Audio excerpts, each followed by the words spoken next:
은혜로운 찬양 감사합니다. 할렐루야, 아멘. 주님의 크신 이름을 찬양합니다. 우리 옆에 있는 분들과 인사해 볼까요? 참 잘 오셨습니다. 예수님의 사랑으로 사랑합니다. 환영합니다. 오늘은 8월 한 달 동안 함께 은혜를 나누었던 요나서 강의 마지막 시간입니다. 요나가 더욱더 우리에게 와 닿았던 이유는 요나라는 한 사람이 우리들의 모습을 보여주기 때문인 것 같습니다. 그래서 요나가 이제 거꾸로 우리 요나를 얘기하면 나요라고 이야기한다라고 말씀을 드렸죠.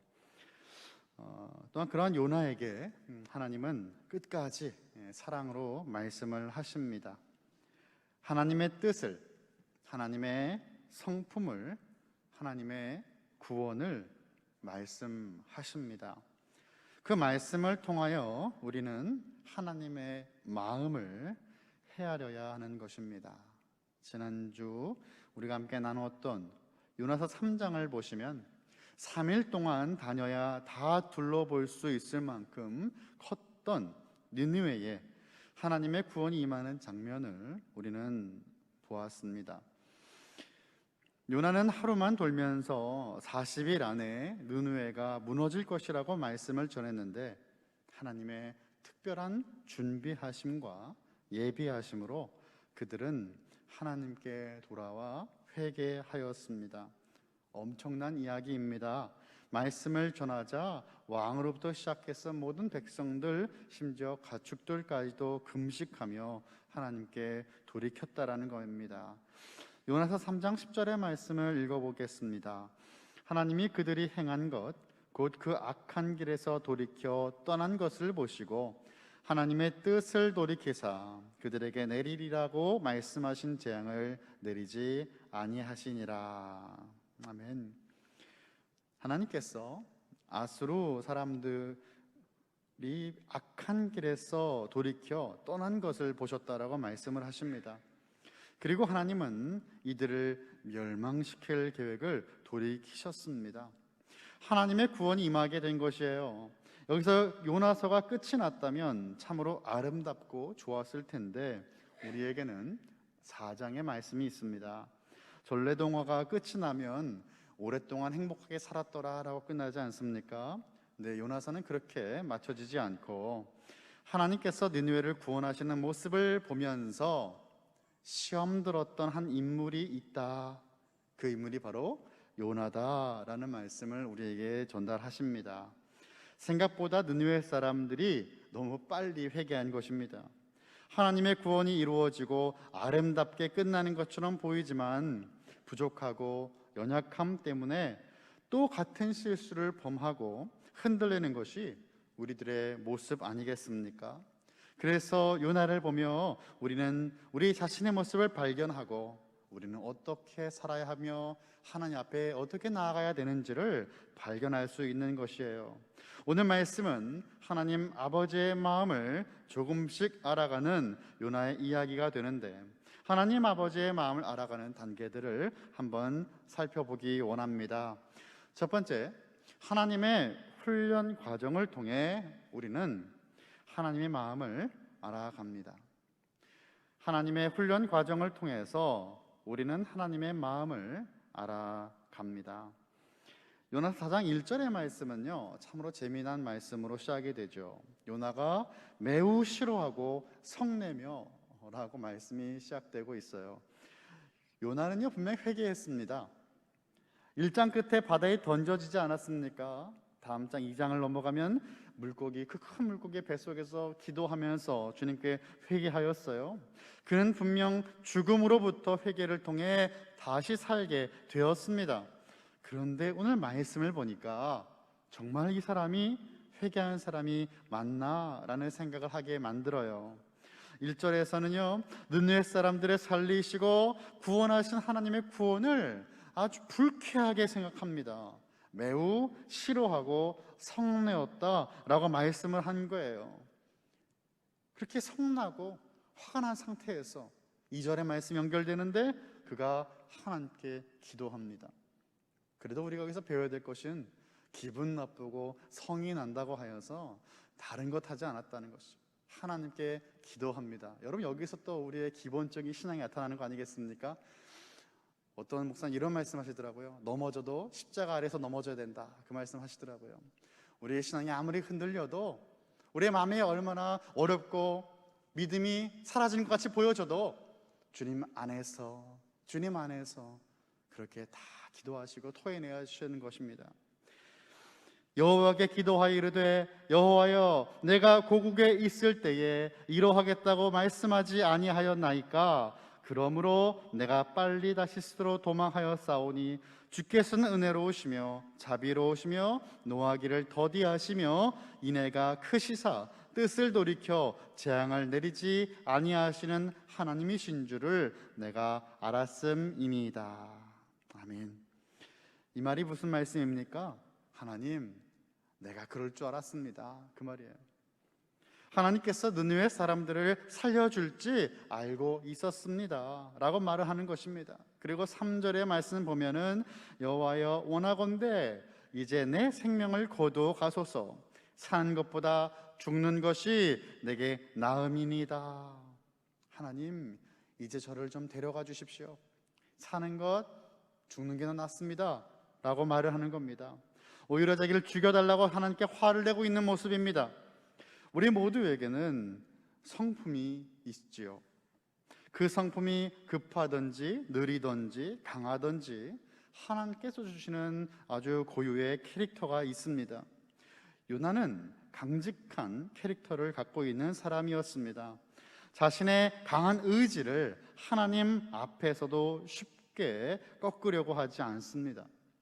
물론 하나님은 그의 그런 성품을 선지자로서 타협하지 않고 말씀을 전하는 도구로 사용을 하시죠. 우리도 마찬가지입니다. 나의 눈에는 정말로 마음에 들지 않는 나의 단점들이 있을 수 있습니다. 그 모습은 누구에게나 다 있는 모습이지요. 하나님은 그러한 연약함과 부족함을 통해서도 하나님 나라를 위해서 역사할 수 있는 분입니다. 하나님의 나라를 위해 우리의 연약함도 사용하신다라는 말이에요. 그런데 여기서 중요한 것은 그 캐릭터, 그 성품이 완전한 성품이 아니라는 것입니다. 그래서 하나님은 요나를 다듬고 계신 거예요. 광물을 채취했을 때 그 광물을 다듬지 않은 보석이 되지 않는 것처럼 하나님 나라의 아름다운 도구가 되게 하기 위해서 하나님은 요나를 깎으시고 다듬으십니다. 우리 성도님들의 삶에서도 그런 하나님의 아름다운 연단의 시간이 있기를 간절히 축원합니다. 로마서 5장 3절과 4절을 보시면요, 우리가 잘 알고 있는 말씀이 증거됩니다. 다만 이뿐 아니라 우리가 환난 중에도 즐거워하다니 이는 환난의 인내를, 인내는 연단을, 연단은 소망을 이루는 줄 알미로다 라고 말씀합니다. 여러분, 사도 바울이 환난을 기뻐할 수 있는 이유가 있는데 그 환난을 통해서 소망을 이루게 된다, 그렇기 때문에 환난을 기뻐한다라고 말씀합니다. 이러한 모든 과정 속에 인내와 연단이 있는 거예요. 여기서 인내는요, 참고 기다린다라는 의미일 것입니다. 연단은 무엇입니까? 연단은 바로 불순물을 제거하는 시간입니다. 목회자의 목사라고 불려지는 유진 피터슨 목사님이 쓰신 메시지 바이블을 보면 이 연단을 이렇게 설명하고 있어요. 그 인내가 쇠를 연마하듯 우리 인격을 단련시켜 준다라고 말하였습니다. 우리의 인내가 마치 쇠를 연마하듯이, 더 강한 쇠가 되기에 연마하듯이 우리의 인격을, 그 캐릭터가 그렇게 단련되는 그 시간이야말로 바로 인내의 시간이고 환난의 시간이다라고 말씀하는 겁니다. 쇠를 연마하듯이 우리의 인격을 단련하시는 것입니다. 하나님 나라의 아름다운 도구가 되기 위하여 하나님은 오늘도 우리의 인격을, 우리의 성품, 캐릭터를 연마하고 계십니다. 어떤 성품과 인격을 연마를 하시는 것일까요? 바로 예수 그리스도의 모습을 닮아가게 하시는 거예요. 에베소서 4장 13절의 말씀입니다. 우리가 다 하나님의 아들을 믿는 것과 아는 일에 하나가 되어 온전한 사람을 이루어 그리스도의 장성한 분량이 충만한 데까지 이르리니. 아멘. 그리스도의 장성한 그 분량이 충만한 데까지 자라나고 성장하여서 변화가 되는 그 모습이 바로 성도의 모습입니다. 예수님을 믿고 내가 믿는 그분을 아는 것으로, 하나가 되는 것으로 우리가 온전한 사람을 이루게 되는데, 그 온전한 사람의 모습, 온전한 성품은 바로 예수님을 닮아가는 성품이라는 것이에요. 그래서 우리의 신앙은 항상 우리의 삶이어야 합니다. 믿음 따로 삶 따로 그런 모습이 되어서는 안 된다는 말씀이에요. 언행일치, 우리의 신앙이, 우리가 믿는 것이 우리의 삶과 동일한 모습이 되어야 되는 것입니다. 예수님을 믿기에 예수님의 삶이 우리의 모습이 되어야 되는 거예요. 예수님을 알지 못하는 우리의 이웃들이 우리의 삶을 통해서 내가 예수님은 알지 못하지만 예수님은 당신과 같은 분이 아닐까요? 라는 말이 들려져야 되지 않겠습니까? 그렇습니다. 정말 하나님께서 원하시는 삶, 선교 지향적인 신앙인의 삶을 산다는 것은 그래서 참으로 불편한 삶일지도 모르겠어요. 선교 지향적이다라는 말을 저는 참 좋아하는데, 영어로 하면 이제 미셔널이라는 말입니다. 하나님의 뜻을 이루어드리는, 그것을 지향하는 삶이라는 거예요.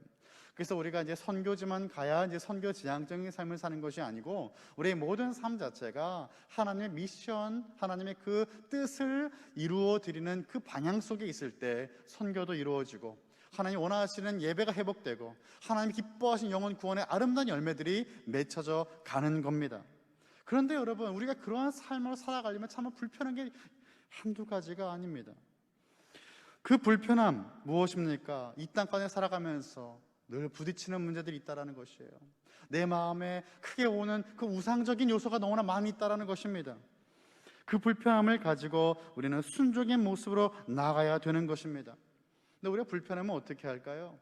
불편하면 회개의 자리로 나오고 돌이키려고, 변화되려고 무슨 애를 쓰는데, 여러분, 이 불편함이 지속된다고 생각해 보세요. 익숙해집니다. 익숙해지는데 그냥 익숙해지는 것이 아니고 타협합니다. 어쩔 수 없었다라고 이야기합니다. 그리고 본래의 나의 모습으로 돌아가게 되어버리는 것이에요. 여러분, 2절을 보시면 요나가 어떻게 하나님께 기도합니까? 여호와여, 내가 고국에 있을 때에 이러하겠다라고 말씀하지 아니하였나이까? 그러므로 내가 빨리 다시스로 도망하였사오니. 분명히 그는 회개하였습니다. 돌이켰습니다. 잘못된 것을 알고 있었는데 지금 뭐라고 하나님께 기도해요? 하나님, 그것 보십시오. 내가 했던 행동은 어쩔 수 없는 당연했던 행동이었습니다 라고 타협하고 그렇게 자기 합리화를 하는 것입니다. 하나님께 불순종한 모습이 하나님께서 느느웨 사람들을 구원하실지 알고 있었기 때문이라고 하는, 참으로 어처구니 없는 그런 기도를 하고 있는 모습이에요. 우리의 삶에 그런 기도하지 않습니까? 분명히 우리의 잘못이었고 우리 욕심 때문에 일어난 일이었는데, 하나님 그거 보십시오. 하나님 이렇게 하실 줄 내가 알고 그런 죄를 지었습니다 라고 하는 모습 있지 않겠습니까? 우리는 돌이켜야 되겠습니다. 하나님께서 원하시는 모습은 그러한 모습이 아니에요. 예수 그리스도를 닮아감으로써 주님 앞에 온전한 순종을, 그 십자가에서 죽기까지 순종하신 예수 그리스도의 모습으로 나아가는 그 장성한 분량까지 이루는 모습을 우리 하나님은 원하고 계십니다. 요나서 3장에서 이미 하나님은 뜻을 돌이키셔서 재앙을 내리지 않기로 하셨는데 요나의 마음은 달랐다라는 것입니다. 요나는 하나님께서 그 뜻을 돌이키셔서 재앙을 내리지 않게 하실 것을 이미 알고 있었지만 혹시나 하는 마음이 있었어요. 그 혹시나 하는 그 마음에 40일을 꽉 채워서 기다리기로 합니다. 정말로 느느웨가 멸망을 당하는지 아닌지를 보기 위해서 그 앞에 캠핑을 하고 있는 거예요. 40일 동안 하나님께서 요나가 원했던 대로 느느웨가 망하는 것을 보여주시는 시간이 아니라 오히려 요나 속에 하나님께서 원하시지 않는 수많은 불순물을 제거하는 시간이 되어진 시간이 바로 그가 캠핑하는 그 시간이었어요. 마치 출급한 백성, 훈련하셨던 그 40년의 광야의 생활처럼 하나님은 요나를 그렇게 빚어 가십니다.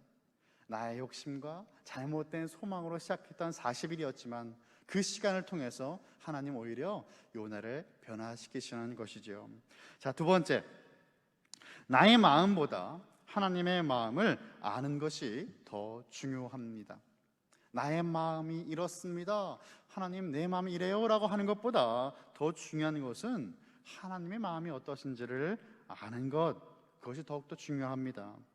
하나님께서 주신 미션을 모두 수행했으면서도 집으로 돌아가지 않고 5절을 보면 성읍 동쪽에 앉아서 자기를 위했다. 이게 참 재밌는 말인 것 같아요. 자기를 위해 초막을 짓고 그 성읍에 무슨 일이 일어나는가를 보고 있습니다. 우리 5절을 한 목소리 한번 같이 읽어볼까요? 시작. 요나가 성읍에서 나가서 그 성읍 동쪽에 앉아 거기서 자기를 위하여 초막을 짓고 그 성읍에 무슨 일이 일어나는가를 보려고 그 그늘 아래에 앉았더라. 아멘. 이 말씀이 4장에 나타난 요나의 모습을 한 구절로 요약하는 말씀입니다. 5절에서요, 두 번이나 반복되는 단어가 있어요. 그것은 바로 앉다라는 단어입니다. 앉다. 그 성읍 동쪽에 앉아, 그 그늘 아래에 앉았더라, 이렇게 두 번이나 반복이 됩니다. 여러분 3장을 기억하십니까? 1장을 기억하십니까? 하나님께서 너는 일어나서 느네로 가서 선포해라, 전해라 라고 말씀하신 그 말씀이 있었어요. 3장에서는 요나가 그것을 순종했어요. 일어났고 갔고 전했어요. 그런데 그렇게 말씀에 순종했던 요나였는데 4장에서 요나는 다시 주저앉습니다.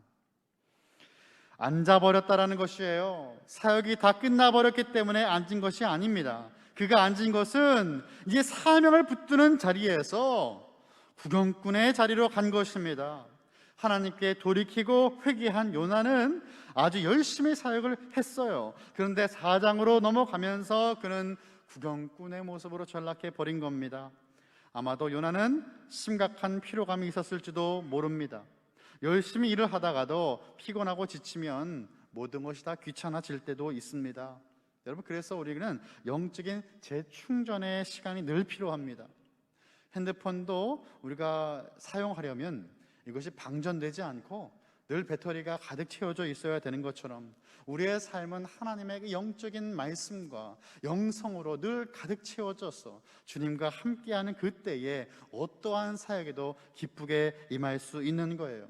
번아웃이라고 이야기하는데 탈진 상태가 되면 하나님의 마음을 아는 것도 귀찮고 아무것도 하고 싶지 않은, 나와 상관없는 것처럼 여겨지는 그런 상태가 되어지는 것입니다. 요나는 쉬지 않고 지금까지 달렸고 자신의 옛사람, 옛 자아의 모습이 분노와 함께 지금 나타나 버려서 털썩 주저앉아 버린 것이에요. 이 모습은 열왕기상 19장에 기록된 로뎀나무 아래에서 죽기를 바라고 있는 엘리야를 떠올리게 합니다. 갈멜산 전투는 정말 대단한 싸움이었습니다. 바알 선지자 450명, 아세라 선지자 400명이 모인 그곳에서 하나님의 선지자 엘리야는 큰 대성을 이루게 되었어요. 그리고 기손 시내에서 바알 선지자 모두를 죽였습니다. 이렇게 큰 승리를 거두었음에도 불구하고 북이스라엘의 왕이었던 아합의 처 이세벨은 엘리야를 죽이겠다고 협박을 한 것입니다. 엘리야를 죽이겠다고 맹세까지 합니다. 이 말을 듣고 엘리야는요, 두려움이 가득하여졌고 결국 도망자의 신세가 되었어요. 그래서 로뎀나무 아래까지 갔고 절망하면서 쓰러져 있는 그 모습, 번아웃된, 철저하게 탈진된 상태에서 하나님께 기도하는 그 기도의 모습이 바로 열왕기상 19장 4절의 말씀입니다.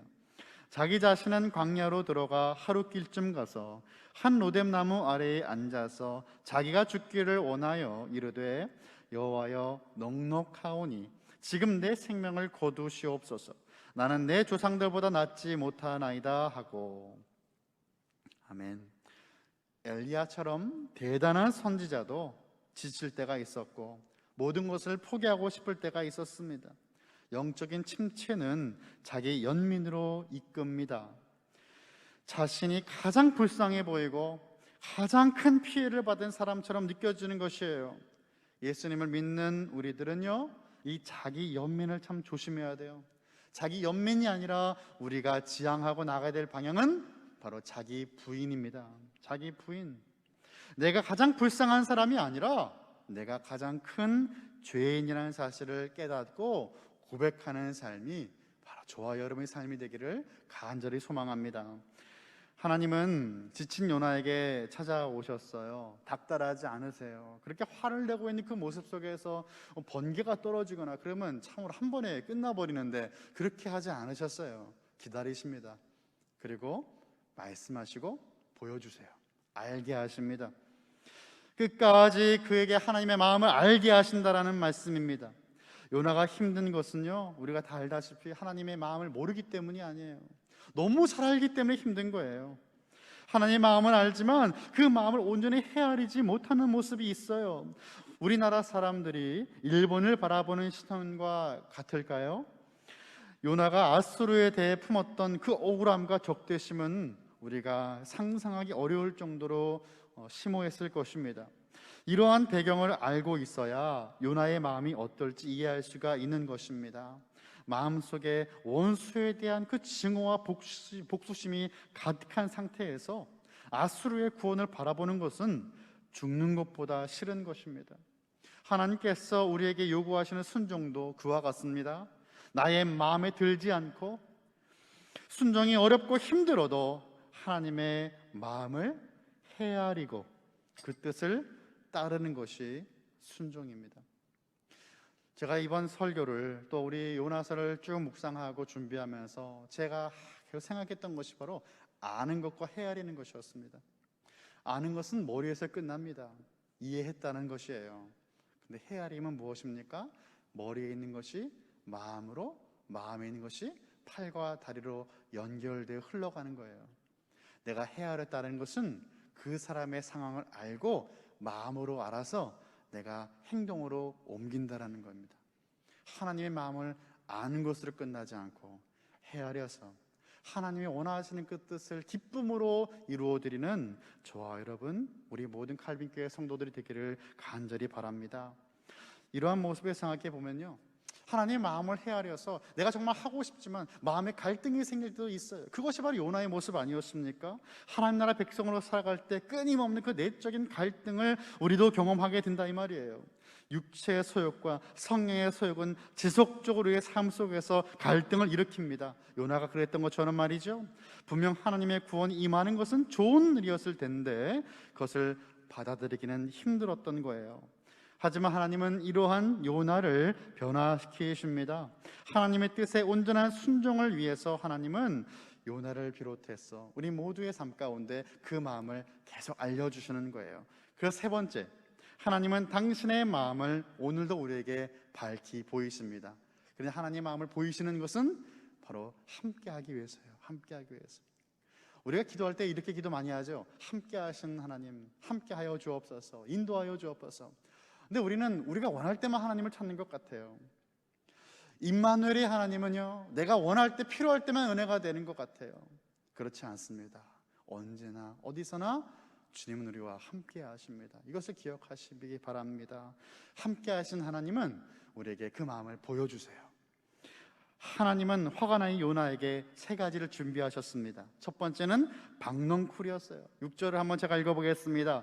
하나님 여호와께서 박넝쿨을 예비하사 요나를 가리게 하셨으니 이는 그의 머리를 위하여 그늘이 지게 하며 그의 괴로움을 면하게 하려 하심이었더라.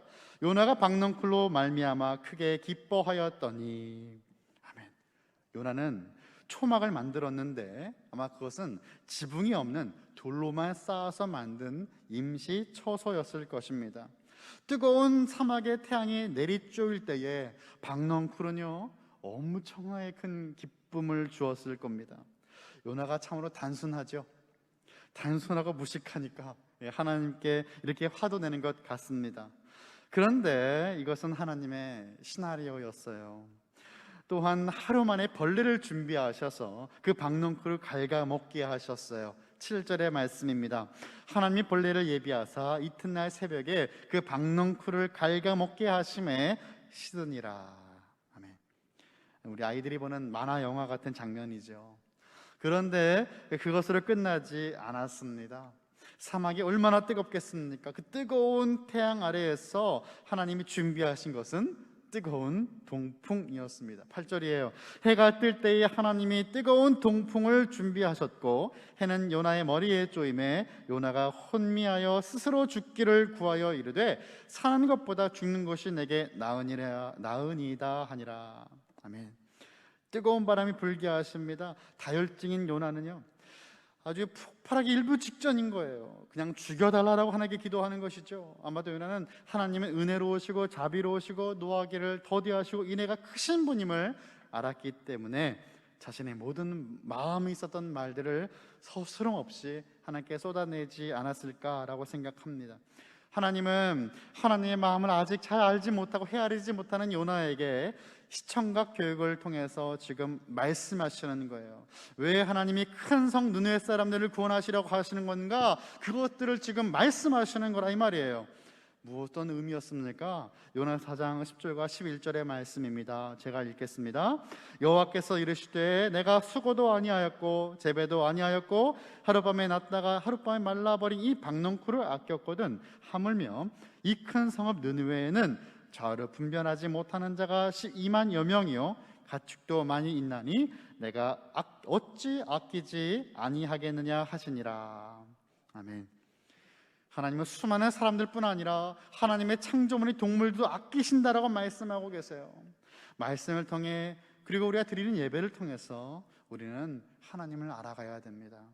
하나님을 알 때 비로소 우리의 삶이 보이고 하나님이 원하시는 방향이 더 분명히 보여지게 되는 거예요. 말씀을 통해서 하나님 어떻게 말씀하십니까? 디모데전서 2장 4절의 말씀이에요. 하나님은 모든 사람이 구원을 받으며 진리를 아는 데에 이르기를 원하시느니라 라고 말씀하십니다. 하나님은요 우리의 구원을 원하세요. 느느웨의 구원을 원하십니다. 우리의 삶 가운데 많은 일들이 벌어질 때가 있습니다. 우리 장로님 기도하신 것처럼 너무나 많은 일들이 우리 삶에 일어나는데 왜 일어날까? 하나님의 구원 때문이에요. 하나님 우리를 구원하시기 위해서 이러한 시나리오와 이러한 일들을 우리의 삶 가운데 일으켜 세우시는 거예요. 하나님께서 우리에게 허락하신 최고의 시청각 교육은 바로 예수 그리스도의 성육신입니다. 여러분, 하나님을 본 사람이 있습니까? 없습니다. 하나님을 본 사람이 아무도 없는데 하나님은 우리에게 하나님을 보이셨어요. 바로 예수 그리스도를 통해서. 골로새서 1장 15절의 말씀을 보면은 그는 보이지 아니하는 하나님의 형상이시오라고 말씀하고 있어요. 하나님이 보이지 않는데 그 하나님의 형상으로 나타나신 바, 육신을 입고 이 땅에 오신 분이 바로 예수 그리스도이시다라는 것이죠. 또한 예수님의 제자 빌립이 예수님께 물어보았어요. 요한복음 14장 8절의 말씀이죠. 빌립이 이르되 주여 아버지를 우리에게 보여주옵소서 그리하면 족하겠나이다. 하나님을 우리에게 보이시면 참으로 좋을 것 같습니다 라고 지금 말을 하는데 예수님은 그에게 어떻게 답을 하세요? 예수님을 본 것이 아버지를 본 것 같다라고 말씀을 하시죠. 하나님을 본 자가 없지만 하나님이신 예수님께서 이 땅에 오심으로 우리의 눈에 보여지게 되었고 하나님의 사랑이 확증되었던 것입니다. 증명이 된 것입니다. 얼마나 우리를 사랑하시는지 그 예수님을 통해서 보이셨다 그 말이죠. 요한복음 3장 16절에서 우리가 너무나 잘 알고 있는 말씀, 암송하고 사랑하는 말씀이죠. 우리 한번 같이 읽어볼까요? 시작. 하나님이 세상을 이처럼 사랑하사 독생자를 주셨으니 이는 그를 믿는 자마다 멸망하지 않고 영생을 얻게 하려 하심이라. 아멘. 그렇습니다. 하나님이 세상을 얼마나 사랑하시냐 하면 예수님을 이 땅에 보내실 정도로. 하나님은 사랑이세요. 삼일체 하나님은 뗄 수 없는 그분 자체가 사랑이시고 하나님이세요. 그런데 나뉘어지셨어요. 아들을 보내셨어요. 십자가에 죽이셨어요. 우리를 위해서, 우리의 구원을 위해서. 그래서 이처럼 하나님 우리를 어떻게 사랑하셨는가? 독생자를 주기까지, 하나밖에 없는 그 아들을 내어 주기까지. 어쩌면 이 표현은 우리를 위한 표현이에요. 하나밖에 없는 그 아들을 희생시키는 부모의 마음이 어떻겠습니까? 그처럼 사랑하셨다라는 것을 깨닫게 하기 위하여 말씀하십니다. 여러분, 사실 요나는요, 우리가 잘 알고 누가복음 15장에 나오는 탕자에 나오는 첫째 아들과 같은 모습이에요. 잃어버린 그 둘째 막내 아들을 찾는 아버지의 마음을 몰라요. 그런데 알고 싶지도 않은 것 같아요. 집안의 그 탕자, 큰 아들과 같이 요나는 하나님의 마음을 헤아리지 않습니다. 악을 행하던 느느웨의 돌이킴과 회개는 하나님의 기쁨이었습니다. 하지만 이것이 요나의 기쁨이 되지는 않았던 것이에요. 하나님의 사역을 감당하는 것은 결국 우리가 일을 하여서 열매를 맺기 위함이 아닙니다. 우리가 왜 봉사합니까? 왜 전도하고 선교를 합니까? 눈에 보이는 숫자를 세기 위해서가 아니에요. 우리의 만족을 위해서가 아니에요. 하나님의 마음을 아는 것으로 넘어 헤아려서 하나님께서 기뻐하시는 것을 함께 기뻐하고, 하나님께서 아파하시는 것을 함께 아파하고, 하나님께서 미워하시는 것을, 원하시지 않는 것을 우리도 미워하고 거부할 수 있는 그 모습이 바로 주님께서 원하시는 모습이에요. 선지자로 하나님께 부름받은 요나가 하나님의 사역의 결과에 대해 불만을 가지고 화를 내는 모습은 있을 수 없는 모습이에요. 선지자가 해서는 안 되는, 선지자답지 못한 그 모습인 것입니다. 선지자답지 못한 선지자에게 시청각 교육을 통해 하나님의 마음을 알게 하시는 하나님은 오늘도 우리에게 다가오셔서 하나님의 마음을 알게 하십니다. 하나님의 뜻을 날마다 순종으로 살아가려고 하는 그 선교 지향적인 삶을 사는 성도들을 하나님은 예수 그리스도의 모습으로 변화시키시는 것입니다. 우리의 모습들, 모난 모습들은 깎으실 것이고 부족한 모습들은 채워주실 것입니다. 이러한 모습, 이러한 모든 시간들은 하나님을 더욱더 알아가는, 하나님의 마음을 알아갈 수 있는 축복의 시간이 됩니다. 말씀을 마칩니다. 요나는 자기를 위해 초막을 지었지만 하나님은 느느웨 백성들을 위해서 요나에게 박넝쿨과 벌레와 뜨거운 동풍을 준비하십니다. 그리고 하나님의 그 마음을 보이셨습니다. 이제는 알아가는 그 알매의 자리에서 하나님의 마음을 헤아리는 자리로 나아가야 합니다.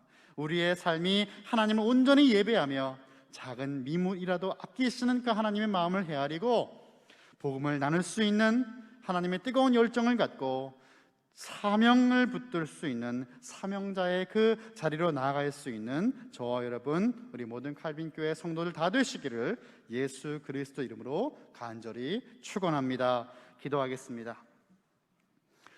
하나님 아버지, 감사합니다. 요나서의 강해를 마치게 하시고 하나님께서 기뻐하시는 그 모습이 우리도 기뻐하는 일 되게 하시고, 하나님께서 원하시지 않는 그 죄의 모습이 우리도 거부할 수 있는 모습이 되게 하여 주시옵소서. 하나님이 원하시는 뜻이 밝히 보여졌을 때 하나님의 마음을 헤아림으로 온전한 순종의 모습으로 나아가 예수 그리스도의 장성한 분량까지 성장할 수 있는 우리 모든 칼빈교회와 칼빈교회 성도들이 다 될 수 있도록 인도하여 주시옵소서. 감사드리며 예수님의 이름으로 기도하옵나이다. 아멘.